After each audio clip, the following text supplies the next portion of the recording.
Hi, everyone. This is Molly Boyan. I'm the Chief Development Officer for NPH USA, and we support the great work of NPH, which stands for Nuestros Pequeños Hermanos, loosely translated to our brothers and sisters. We are excited to welcome all of you to our exclusive book reading of Change the World, Start with the Children. Just a quick, brief background, NPH provides a home for thousands of vulnerable children throughout Latin America and the Caribbean. We provide education, healthcare, and spiritual formation, allowing the children to have an opportunity to dream bigger. You will hear the next 30 minutes or so how all of this started with one man's dream. But before we get to that, just a quick reminder that if you have a question, please click on the Q&A button at the bottom of your screen. If you would like to chat with all the attendees, please click on the chat button below and make sure you are selecting all panelists and attendees. Feel free to try it out now and say hello to everyone. And as you are doing that, my colleague Xavier Walker will share more about the book and its authors. Xavier?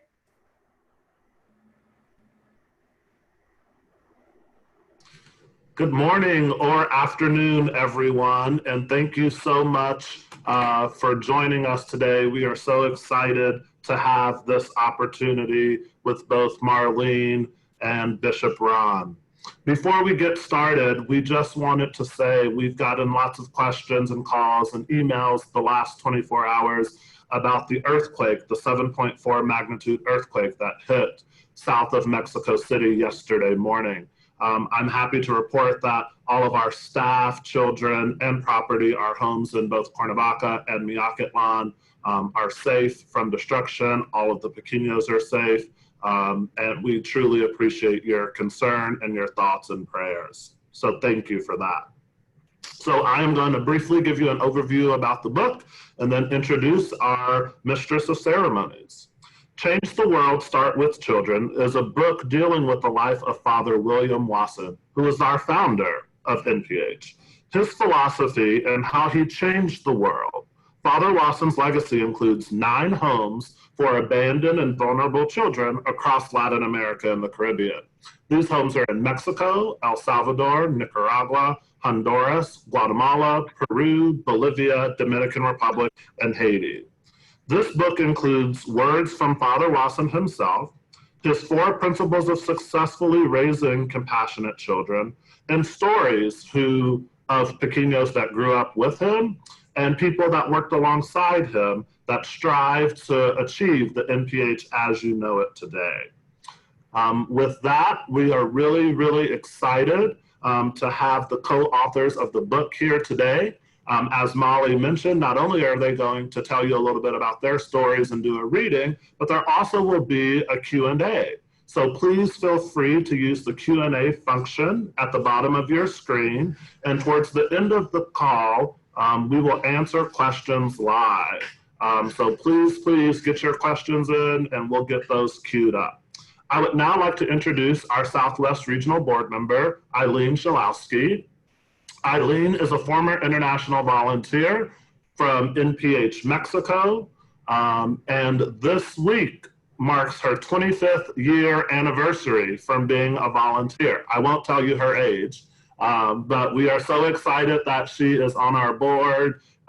There is no better advocate for NPH, and we are going to turn the rest of the program over to her. And thank you again so much for coming.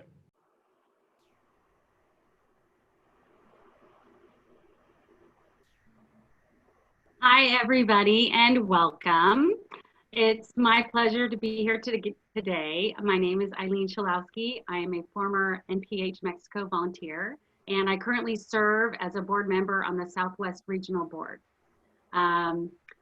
It's my pleasure to introduce the 2 authors, Bishop Ron Hicks and Marlene Byrne. The 2 of them have been serving NPH for many years. Bishop Ron was a volunteer after college in NPH Mexico. After being ordained as a priest in the Archdiocese of Chicago, he also went on to serve as a national director in the South American homes of NPH. Marlene Byrne is a career advertising executive. She's authored many books. She met Bishop Ron during a fiesta of the NPH El Salvador musical group in Chicago. Over the years, the two of them have become fast friends, both in their support for NPH.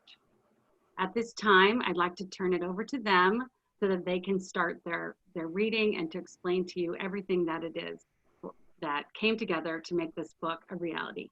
Thank you and enjoy the reading.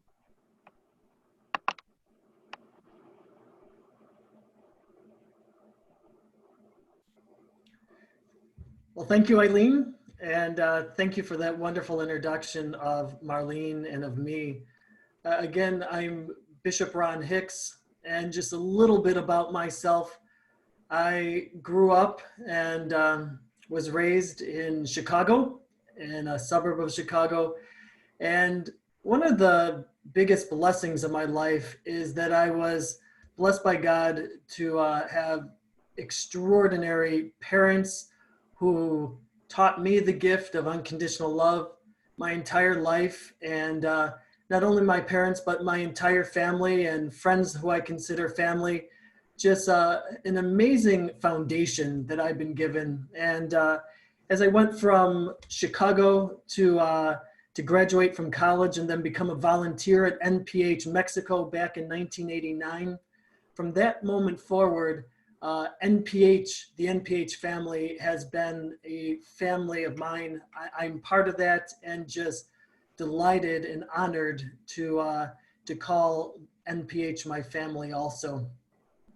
Just a little interesting thing today I was reflecting on is that exactly 2 years ago today, I received a call from the papal nuncio sharing with me that Pope Francis had appointed me auxiliary bishop of Chicago. So today I share the 2-year anniversary from that date that I was called as a bishop.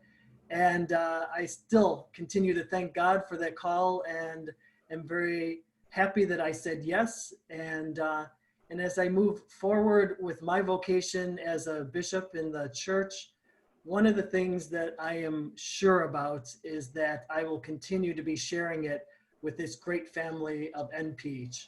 So I'm delighted to be here with you today, and I'm delighted to read some of the book and also do a bit of Q&A. And now I'd like to have my very good friend, Marlene Byrne, say a few words about herself. Thank you so much, Bishop Ron. I'm humbled being part of this because I did not give a year of volunteer to NPH. I did not do the things that many of the people who are sitting at this table have done for NPH, but I'm really proud of the opportunity that we've been able to put this book together, and it has certainly been a gift to me. I love to write, obviously, so I'm a writer by trade. I've been in the advertising industry for 28 years, owning and being a CEO of an ad agency. So I'm very proud of that work as well, but probably just have a little bit more love and pride for the things that we do for NPH. I'm excited for this book. I am currently writing a book about another pequeño that is going to be coming out in a month or so called Music Has Legs. Many of you know about Juan Manuel's story. He's a tremendous story as well. So my heart and my soul is with NPH. Just a very quick kind of introduction about why this book and why now and how this happened. I give some credit to John Iberly here in Chicago, who came to me with a manuscript that Father Wasson had written in the 70s and then was translated. And when I had the opportunity to see that manuscript and read through it, it couldn't have been published exactly how it was, but the core of who Father Wasson was and the core of sort of how he believed in raising children was so impactful and evident that I asked Bishop Ron to work with me on developing the book and creating this opportunity to sort of bring Father Wasson's story and his philosophies. And as a mother, I think his philosophies of raising children are impactful to all parents, not just impactful to the children of NPH. So I think there is something in this book for everyone. And I hope that all of you who have either read it or will read it, I hope, will really find it inspirational. Thank you, Marlene. And, I think Marlene, you'd agree with me that you and I had a wonderful time putting this all together and sharing the good news about NPH. And it was really a labor of love. As you said, there was a document, a book written by Father Wasson. And in my 5 years working at NPH El Salvador between 2005 and 2010, when I was the regional director, one of the things that I noticed in all the homes is that a few of our employees had a copy of that book. It wasn't in great print, but a few of them had a copy of that book, and they would share it with each other constantly so they could be reminded of the vision and the philosophy of Father Wasson, reminding them of how they were supposed to be doing their jobs and living their vocations. So as we have moved this forward, we'd like to basically 3 hopes from this book, and you and I agree on these books. So the 3 hopes that Marlene and I have from the publishing of this book is to preserve, to inspire, and to share. Preserve, inspire, and share. What do we mean by that? So we want to really preserve the vision of Father Wasson. He began our home in 1954, and then he passed away in 2006.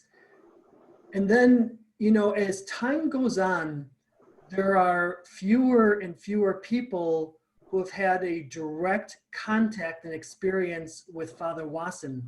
So as we go into the next millennial and to continuing our great mission, we want to make sure that we preserve his legacy, that his philosophy and that his vision is able to be passed on from generation to generation. And when I say that, it's really a lot like the Bible itself, the New Testament. Think about it. When Jesus was born, and then he died on a cross, was crucified, he rose from the dead, and he told his disciples to spread the good news to all the world and to baptize them in the name of the Father and the Son and the Holy Spirit. They were on fire to do so. But then they realized that the next generation and the next generation didn't have that direct contact with the Lord as they did. So they wrote the 4 Gospels, and we still 2,000 years later refer to that New Testament, to those Gospels, to remind us who we are as God's children and as Christians. So as we put these words together, it's not the gospel, you know, and I'm not so bold as to be saying that, but we do want to preserve his vision and his legacy and write it down so that it can be passed on to the different generations. The other thing we want to do is inspire. It's our hope that when you read this book, you're just reminded about what an extraordinary organization, mission, family NPH is. The stories, the vision, and all that, sometimes we can just take it for granted that, oh, NPH exists and there's other good things happening. But as you read it, every time I flip through it, I read through the whole book again last night just so I was reminded of what we wrote down and what we said. And I thought to myself, well, there's a lot of inspiration in here, and our world needs some good light and inspiration, and hopefully the book provides that. And then finally, we wanted to not only preserve and to inspire, but also to share. We want to share this good news about NPH with other people. In my 5 years when I lived and worked in El Salvador, there were many groups who would come and visit us. And I would say the exact same thing to every group before they returned to their homes. Part of what I would say to them is this: you've had a good experience here. You've seen that NPH is real. You see how we transform the lives of these children and they're actually happy. However, please do not allow NPH to be the best kept secret. Share the good news with your friends. If you're sitting next to someone on the airplane, tell them about what you just saw. Tell your family, your friends, involve other people, get them involved, share the good news. And so we want this book to do that also. It's to share the good news of what's happening out there. So just a little plug, buy the book, give it as a Christmas gift to your family and your friends, and just share the good news that we have about NPH with so many people who are looking for some light and some positive things in this world. So Marlene, back to you. Yeah, the one thing that I think is really important as we look at, and when you see the book, one of the things that Bishop Ron and I really agreed upon was the words, and preserving Father Wasson was really a very key component of as we crafted this book. And you will find in the book that there are the words of Father Wasson exactly as he wrote them. And we were really stubborn about not even, if there is a typo in there, we did not, or maybe a grammar, we didn't change it, because that was part of sort of really delivering to everyone a piece of Father Wasson that you might not get if we had rewritten it or talked about it ourselves. And as we did that, it became so incredibly clear that his vision was so crystal clear on the things that he wanted and his philosophies for the children. And I think it was just an amazing opportunity for even us to say, wow, he really was a visionary. His philosophies are the same today as they were when he wrote the book in the 70s and when he started the orphanages in 1954. So it's really quite remarkable. But we also wanted to get, like Bishop Ron said, we wanted to get some people telling some stories who really knew him well. So we do need to thank our contributors. We asked Father Phil Cleary, Father Rick Frichet, Reinhard Kohler, Miguel Venegas to help us tell some of those stories of kids and how some of those 5 principles of Father Wasson were really carried through into these children's lives. They talk about Mark from Haiti, who really had a hard time, and Father Rick talks about what a change sort of that philosophy made on him. And the same in all of the countries, including Miguel's story of himself being an ex-Pequeño and now being a leader in the world of NPH. But there are countless children, and we all have those experiences with the kids who, I think as you read the book and you know the children, you will see how simply the principles affected the children moving forward and really have made such an impact on so many children around the world. So Ron, I'll send it back to you. Yeah, no, that's exactly right. Marlene and I just wanted to share some excerpts, some of our favorite parts of the book, and just read those to you. So the portion that I chose, it comes from page 10. It's the very beginning, and it comes right after how we've described how Father Wasson founded NPH back in 1954, how he had a young boy who stole from his collection box, and instead of pressing charges, took that young boy and started NPH. The next week, the judge and the police contacted Father Wasson and said that there were 8 more boys, and if he could take care of them also. So he went to go pick up those 8 boys. And in all my years of working and knowing Father Wasson, one of my favorite stories that he was tell is this one that I'm about to read to you. And it was that interaction the next week of after the first boy had stolen and he took him in. It's picking up those 8 boys from the police station and his encounter there. And you might think that the whole world was just applauding Father Wasson at this time, saying, aren't you the greatest? And you're going to form a home for orphaned and abandoned children. What a faithful, remarkable man. No, he didn't have the world applauding. The world kind of thought he was a little bit off. And how or why would he even get involved with these particular types of children? So that's where it starts.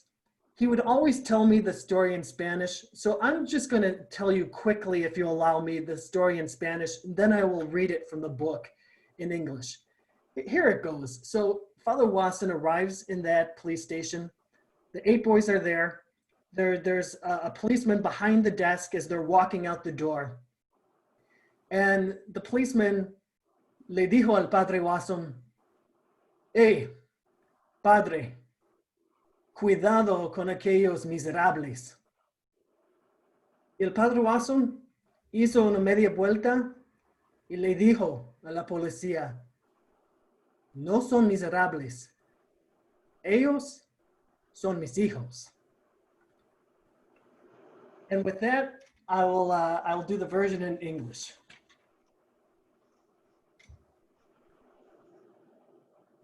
There's much history in how Father Watson started NPH and his early acceptance to this incredible calling from God. He talked about meeting the first boy and then going back to the police station a week later to accept another 8 boys. He was leaving the station. A policeman said to him, "Be careful with these miserable little kids." He was giving Father Watson a warning about the boys and their reputation. Father Watson simply answered, "They are not miserable. These are my sons." And you see, that changes everything.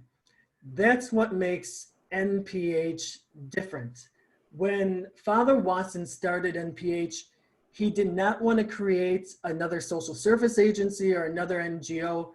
He truly wanted to create a family, and he formed one. And we've been doing so since 1954. And we, since that time, see our children that we care for as our sons and daughters. And we to each other are brothers and sisters. We are a family to each other. In other words, we see our children as God sees all of us. We're made in the image and likeness of God, and we are beloved. We are unconditionally loved by God. And if we are loved this way, part of being a family for NPH is loving our children and each other that way. So if we can continue to live according to that vision that Father Watson did from that very first day, we can continue raising children and transforming lives through these extraordinary principles of unconditional love, sharing, work, responsibility, and education. And with that, Marlene's going to share with us an excerpt about sharing. Yeah, I was going to say, there's no pun intended, share the sharing.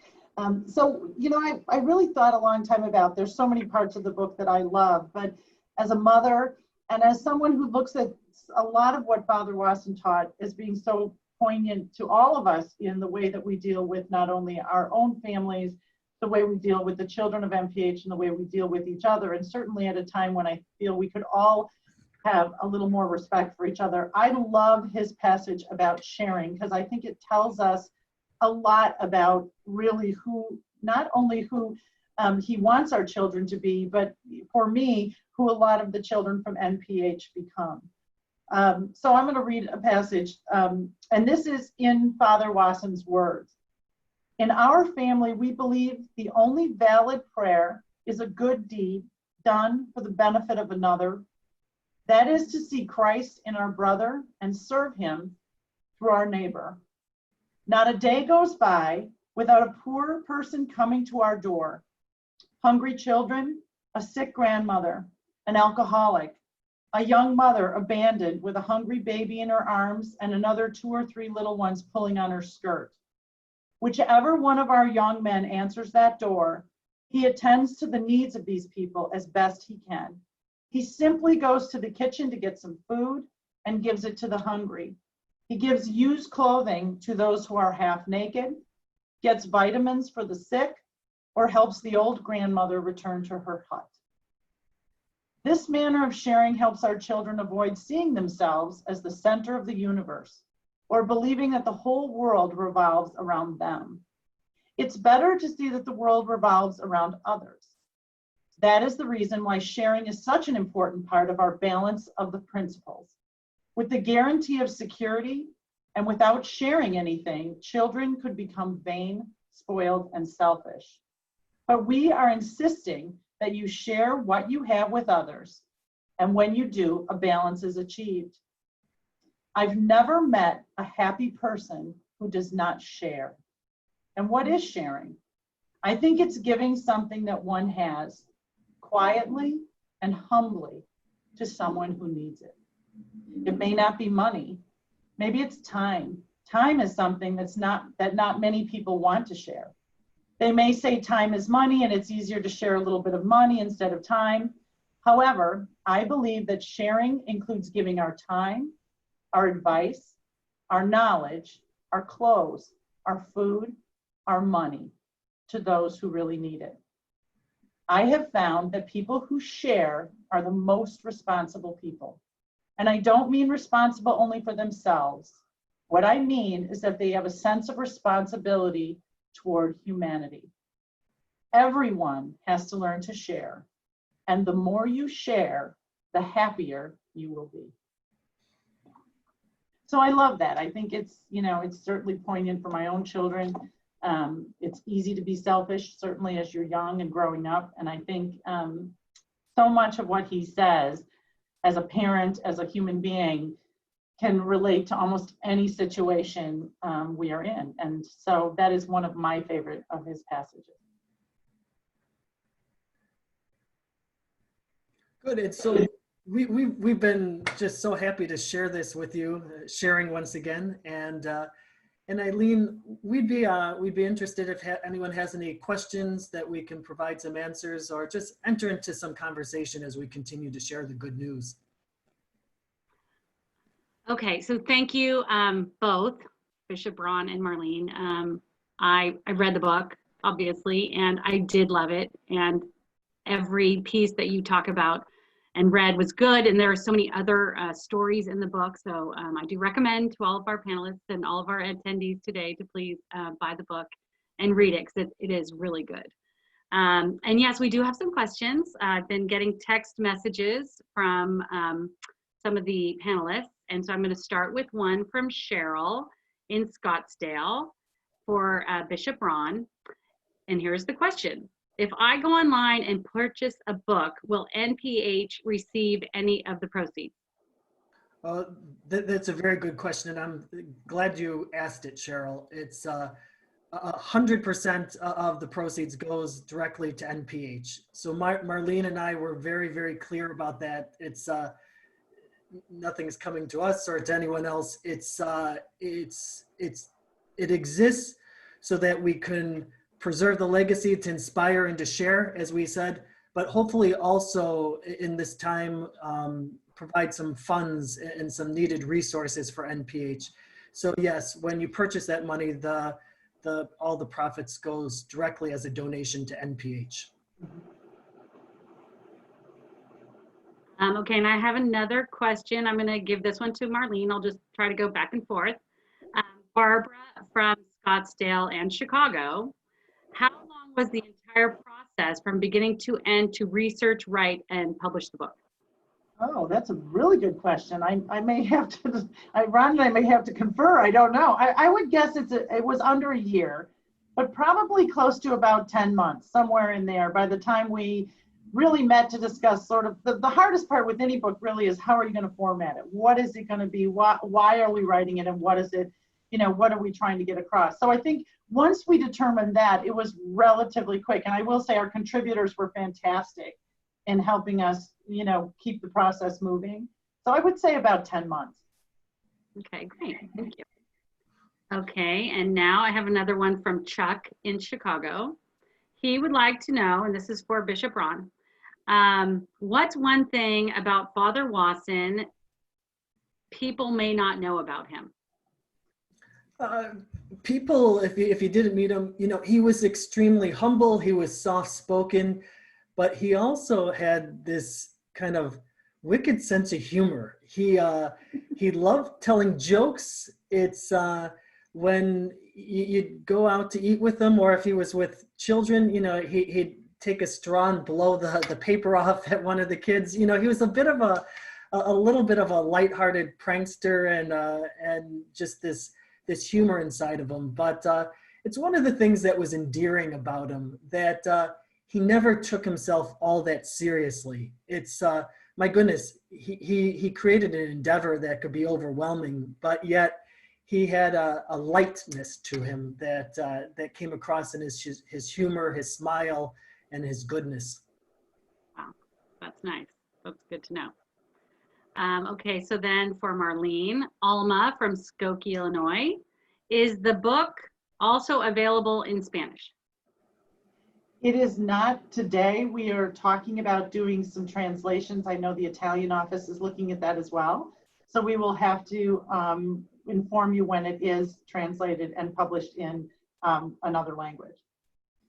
Okay, so this next question, you guys might want to go back and forth on. Yeah, it's from a screen, so let me just see if I can read it. It says, what do you know about Father Watson's parents? From what I have read about Father Watson, he was inspired by his parents and their very actions for caring for the marginalized in Arizona. Were Father Watson's parents alive when Father Watson started NPH, and did he see the work with the Pequeños? No, that's a beautiful question. It's, you know, Father Watson, like me, was blessed with extraordinary parents who loved him and believed in putting faith into action. And Father Watson grew up as kind of a normal thing. If there was a homeless person passing through his town, that it would be his mom and dad who would invite them to their dinner table. It's they were people who constantly, just in their own way, not trumpeting it, but really said, if we are going to be believers in God, we have to love our brother and our sisters. And so he grew up with that. It was Father Watson's father who, after Father Watson was originally kicked out of the seminary and not going to be ordained because he had a glandular problem, there was a physical illness.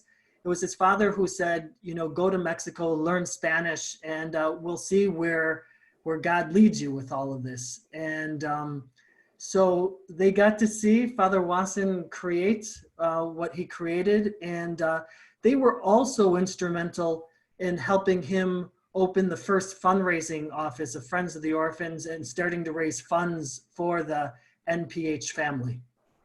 Wow, nice family. That question was from Ron Rado in St. John, Indiana. Okay, and Marlene, I'll give this one to you then. Janie wants to know if it's available, the book is available electronically. Yes, it is on Amazon. Okay, so That was that is all, those are all the questions I have at the time that have been forwarded to me. I'm gonna see if anything else pops up, but I think we're good. I did want to again thank you both, obviously, and everybody who's contributed. Also, I wanted to make note again that all the proceeds benefit the homes in NPH. You can order the book on Amazon very easily. And I think, wait, I have one more question. If I can get this, let me enlarge it. Hold on. I'm not wearing my glasses today. But Justin from Naperville, other than purchasing the book, what are some other ways to support NPH? And I can speak to that myself, because this event is part of the NPH USA annual campaign. And we would love donations to support the mission, to support the book, obviously, but also if you want to go direct, if you already have the book, and support NPH USA. www.nphusa.org. You can click anywhere it says donate here. You can donate. You can give your time. You can volunteer. There are still positions for volunteers in the homes. Granted, with the pandemic, there are extra precautions, and I'm not entirely sure what the status is right now, but there are lots of ways to help, and there are always events right now, mostly virtual, and we're happy to have everybody you know, attend all of those events. So with this, I think we're gonna bid you adieu, adios, hasta luego. And thank you all for joining us, and have a great day, and God bless. Thank you. Thank you. Thank you all. Bye, everyone. Thank you. Yeah.